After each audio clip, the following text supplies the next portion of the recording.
So how is this war, or special military operation, as Mr. Putin insists it be called, how is it being seen inside Russia? Paul Goode is an expert on nationalism and autocracy at the Institute of European, Russian and Eurasian Studies in the Canadian capital, Ottawa. Welcome to DW. Are Russians sold on this war? Is bringing Ukraine back into Mother Russia's embrace seen as a noble thing for their sons, fathers and husbands to die for?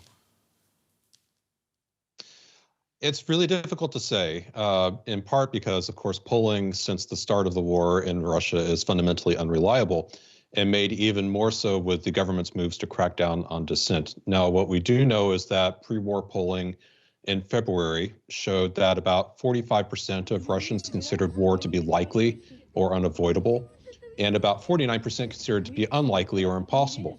And so you could say that, given margin of error, population was about split on whether or not war was likely to happen.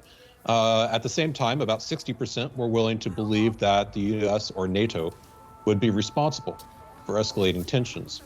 Now, that doesn't necessarily translate into support for the war, but we do note that there was also significant priming of sentiment in favor of the war on state TV. There was a very clear escalation or a spike in mentions of things like genocide, as well as separatist republics immediately after the decision to go to war was taken.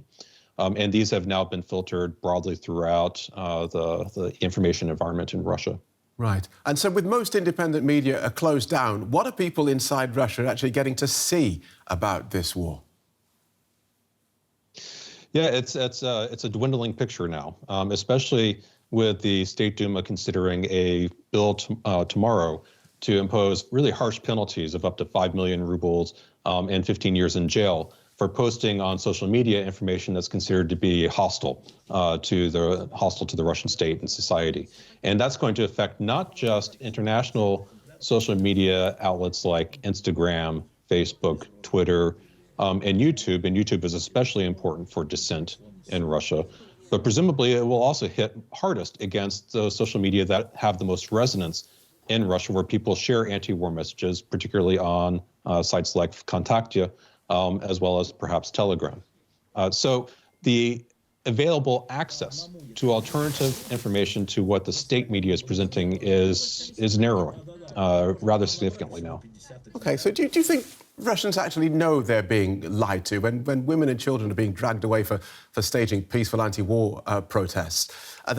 Do people look at that and go, that's terrible, or do they view them as troublemakers? I believe people do believe it's terrible. And that has been my experience, that people in Russia are much like people everywhere. They do not want war. If you go on Russian social media now, especially, what you will find is a swirl of conspiracy theories and disinformation.